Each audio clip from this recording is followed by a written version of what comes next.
Hello viewers, இன்றைக்கி நம்ம என்ன பார்க்க போகிறோம் அப்படின்னா குயின் எலிசபெத் டூவை பற்றி தான் பார்க்க போகிறோம். குயின் எலிசபெத் டூன்னொன்னே நிறைய பேத்துக்கு நம்ம ஊரில் வந்துட்டு இவங்களை பற்றி நல்லாவே தெரிஞ்சிருக்கும்னு நான் நினைக்கிறேன். இவங்க நிறைய வாட்டி நம்ம இந்தியாவுக்குமே விசிட்டும் வந்திருக்காங்க. அதுலேயுமே வந்துட்டு தமிழ்நாட்டுக்குமே அவங்க வந்துட்டு விசிட் வந்திருக்காங்க. இவங்கள பற்றினா ஒரு 10 விஷயம் உங்களுக்கு தெரியாத விஷயத்தை தான் இன்றைக்கி நான் உங்களோட பேச போகிறேன். வாங்க பார்க்கலாம். ஃபஸ்ட்டு, அதாவது வந்துட்டு பிரிட்டன், அதாவது இங்கிலாந்துலேயே ரொம்ப வருஷமாக வாழ்ந்த ஒரு மொனார்க்ஸ், ரொம்ப வருஷமாக ரூல் பண்ண மொனார்க்ஸ் அப்படின்னு சொல்லிட்டு உங்களுக்கு ஒரு சிறப்பு பேரும் இருக்குது.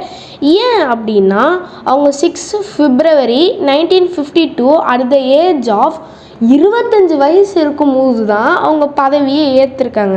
1952 இது பண்ணவங்க இன்றைக்கி 2022 September 8 தான் அவங்க இறந்தே போனாங்களே. ஸோ கிட்டத்தட்ட வந்துட்டு ஒரு 65 வருஷமாக வந்துட்டு அந்த த்ரோனில் இருந்திருக்கிறாங்க. ஸோ அது மட்டும் இல்லாமல் இத்தனை வருஷம் இருந்திருக்காங்க அப்படின்னு சொல்லிட்டு அவங்களுக்கு வந்துட்டு ஒரு இதுவும் கிடச்சிருக்கு. நெக்ஸ்ட்டு, அவங்க வந்துட்டு அது மட்டும் இல்லாமல் இவங்க வந்துட்டு World War II வந்துட்டு வாலண்டியராகவும் கலந்துருக்காங்க.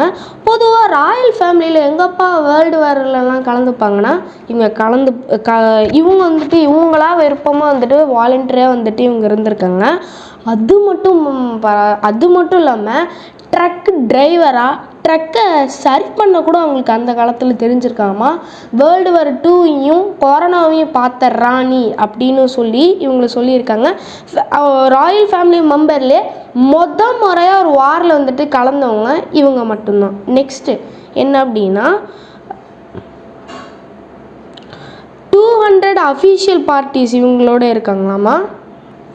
அது மட்டும் இல்லாமல் இவங்களுக்கு ஒரு நாளைக்கு கிட்டத்தட்ட வந்துட்டு ஒரு வருஷத்துக்கு கிட்டத்தட்ட வந்துட்டு நிறைய லெட்டர்ஸ் வரும் அப்படின்னு சொல்கிறாங்க. லெட்டர்ஸ் வர்றதுன்னா ஒரு 300-400 வருமா அந்த ராணிக்கு அப்படின்னா அது வந்தது தான் பரவாயில்லையே. ஒரு வருஷத்துக்கே கிட்டத்தட்ட வந்துட்டு 7000-லேருந்து 70,000 வரையும் உங்களுக்கு வந்துட்டு லெட்டர் வருமாமா. அதில் சில லெட்டர்ஸை மட்டும் தான் நம்ம ராணி வந்துட்டு படித்து பார்ப்பாங்களாமா. எல்லா லெட்டர்ஸையும் படித்து பார்த்தாங்கன்னு வச்சுக்கோங்களேன், தலை சுற்றி கீழே தான் உள்ளணும். அதே மாதிரி வந்துட்டு எக்ஸாட்டிக் அனிமல்ஸ் அஸ் கிஃப்ட்ஸ், அதாவது என்ன அப்படின்னா இந்த குதிரை யானையை தான் வந்துட்டு எக்ஸாட்டிக் அனிமல்ஸ் அப்படின்னு சொல்லுவாங்க. குயினுக்கு வந்துட்டு நிறைய கிஃப்ட்ஸ் ரிசீவ் ஆகிருக்கு. அதில் கிரேசியஸ்டான அனிமல்ஸும் அவங்களுக்கு கிடைக்கிட்டுருக்கு. அவங்களுக்கு வந்துட்டு யானை, குதிரை, ஸ்வான்ஸு, கங்காரு, ஸ்லாத் அப்படின்னு சொல்லிட்டு இது மாதிரியான அனிமல்ஸுமே வந்துட்டு அவங்களுக்கு வந்துட்டு கிஃப்டாக வந்திருக்காங்களாமா. இதெல்லாம் வச்சு அவங்களால என்ன பண்ண முடியும், மேய்க்க முடியும். ஸோ அதனால் அவங்க வந்துட்டு என்ன பண்ணுறாங்களான்னாமா இதை அப்படியே தூக்கி வந்துட்டு டொனேட் பண்ணிடுவாங்களாமா. அந்த லண்டன் ஜூக்கு வந்துட்டு மேக்ஸிமம் எல்லாத்தையுமே வந்துட்டு டொனேட் பண்ணிடுவாங்களாமா.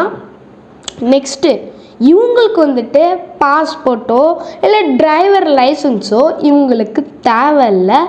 ஏன் அப்படின்னா இவங்களுக்கு வந்துட்டு பிரிட்டன் வந்துட்டு குயின் அப்படின்னு சொல்லிட்டு இஷ்யூ பண்ணிட்டனால அவங்களுக்கு இதெல்லாம் தேவையே இல்லை. எந்த ஒரு லைசன்ஸ் அந்த நம்பர் பிளேட்டு கூட அவங்க காரில் இருக்கணும் தேவையே இல்லையாமா. பாஸ்போர்ட்டும் வேணாம். ஏன்னா அவங்க எந்த கண்ட்ரிக்கு வேணால் எப்படி வேணால் எந்த நேரத்தில் வேணால் பறந்து போய்க்கலாம், எந்த ஒரு பிரச்சனையுமே இல்லை. பாருங்களேன், இவங்களுக்கு பாஸ்போர்ட்டும் கிடையாது, ஒன்றும் கிடையாது. அண்ட் அது மட்டும் இல்லாமல் ராணிக்கு எத்தனை லாங்குவேஜ் தெரியும்னு நீங்கள் நினைக்கிறீங்க? ராணி வந்துட்டு இங்கிலாண்டில் வாழ்கிறாங்க. ஸோ அதனால அவங்களுக்கு வந்துட்டு இங்கிலீஷில் நல்லா வந்துட்டு பேசுவாங்க அப்படின்னு தான் நினைப்பீங்க. பட் அவங்களுக்கு இன்னொரு லாங்குவேஜும் தெரியும், அதுதான் ஃப்ரெஞ்சு. ஃப்ரெஞ்சுலேயுமே அவங்களால வந்துட்டு வேற மாதிரி ஃப்ளூவண்ட்டாக பேச முடியுமாமா. தமிழ் இப்போ நான் பேசுகிறேன்ல ஃப்ளூவண்ட்டாக, அதே மாதிரி அவங்களால வந்துட்டு ஃப்ளூவண்ட்டாக வந்துட்டு ஃப்ரெஞ்சில் பேச முடியுமாமா. இதுக்கு வந்துட்டு ஸ்பீச்சை வந்துட்டு அவங்க ஃப்ரெஞ்சில் வந்துட்டு ஸ்டேட் பேங்க்வாட்டில் வந்துட்டு 2014 ஒரு சூப்பரான ஸ்பீச் டெலிவரி பண்ணும்போது தான் மக்களுக்கே தெரிஞ்சிருக்கு இவங்களால வந்துட்டு நல்லா ஃப்ரெஞ்சு பேச முடியும்னு சொல்லிட்டு. Well worst in history and லா, இவங்க வந்துட்டு இவங்களோட ஹோமுக்கே வந்துட்டு பிரிட்டன்ஸில் ரொம்ப பெஸ்ட்டான டீச்சர்ஸ் தான் வந்து இவங்களுக்கு வந்துட்டு கற்றுக் கொடுத்துருக்காங்க. ஆப்வியஸ்லி பெரிய பெரிய டீச்சர்ஸாக தான் வந்திருப்பாங்க. கான்ஸ்டியூஷனல் ஹிஸ்ட்ரி அண்டு லா இன் அதை தான் வந்துட்டு அவங்க படிச்சிருக்காங்க. அவங்களோட ஃப்யூச்சர் ரோலுக்காக அவங்க படிச்சிருக்காங்களாமா. அப்போ வந்துட்டு அவங்க ஃப்யூச்சரில் அண்டு ஹிஸ்ட்ரி அண்ட் லாவில் வந்துட்டு ரொம்ப வெல் நோன் பர்சன் அப்படின்னு சொல்கிறாங்க. அது மட்டும் இல்லாமல் மோஸ்ட் ட்ராவல்டு மொனார்க்ஸ் அப்படின்னு சொல்லிட்டு உங்களுக்கு ஒரு இது இருக்குது. மோஸ்ட் ட்ராவல்டு மொனார்க்ஸ்னால் எனக்கு புரியலையே அப்படின்னா, நிறைய கண்ட்ரீஸ்க்கு ட்ராவல் பண்ண ஒரே மொனார்ச் அப்படின்னு சொல்கிறாங்க. கிட்டத்தட்ட 120 நாட்டை வந்துட்டு விசிட் பண்ணி பார்த்துட்டு வந்திருக்காங்களாமா. அப்போ பார்த்துக்கோங்க, 120 நாட்டை இவங்க சுற்றி பார்த்துருக்காங்கன்னா அப்போ அவங்களுக்கு எந்த அளவுக்கு இது இருந்துச்சு அப்படின்னா அவங்க 120 நாட்டை அவங்க வந்துட்டு பார்த்துட்டு வந்திருப்பாங்க. ஸோ 120 நாட்டை வந்துட்டு பார்த்துட்டு வந்திருக்காங்களாமா. கிட்டத்தட்ட ஒரு 199 நாட்டுக்கும் மேலே இருக்கு. அதில் அவங்க வந்துட்டு 120 வந்துட்டு பார்த்துட்டாங்களாமா. வேற மாதிரி இருக்குல்ல.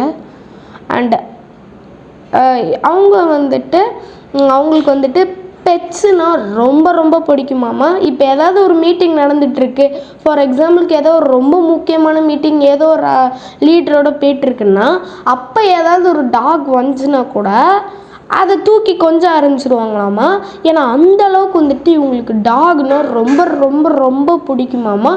டாக்ஸ் அதுவுமே செல்ல பிராணி, ஏன்னா டாக் தான் இவங்களுக்கு வந்துட்டு ரொம்ப ரொம்ப பிடிக்குமாமா. ஸோ பார்த்துக்கோங்க, ஒரு இவங்க வந்துட்டு இவங்களுக்கு ஒரு ப்ரீடு பிடிச்சிருச்சுன்னு வச்சுக்கோங்களேன், அதை எவ்வளோ காசு வேணாலும் கொடுத்து அசால்ட்டாக வாங்குவாங்களாமா. ஏன்னா அந்த அளவுக்கு உங்களுக்கு பிராணிகள்னால் ரொம்ப ரொம்ப பிடிக்குமாமா. நெக்ஸ்ட்டு இவங்கக்கிட்ட வந்துட்டு ஒரு விலை மதிப்புள்ள டைமண்ட் இருக்குது. அது பேர் தான் அந்த கோஹினார் டைமண்ட். கோஹினார் டைமண்ட் ஒன்று எல்லா இந்தியன்ஸும் அப்படியே இதாகுவீங்க. ஏன்னா நிறைய கோஹினார் டைமண்டுங்கிறது பாபர் ஒரு ஃபேக்ட் சொல்லியிருக்காரு.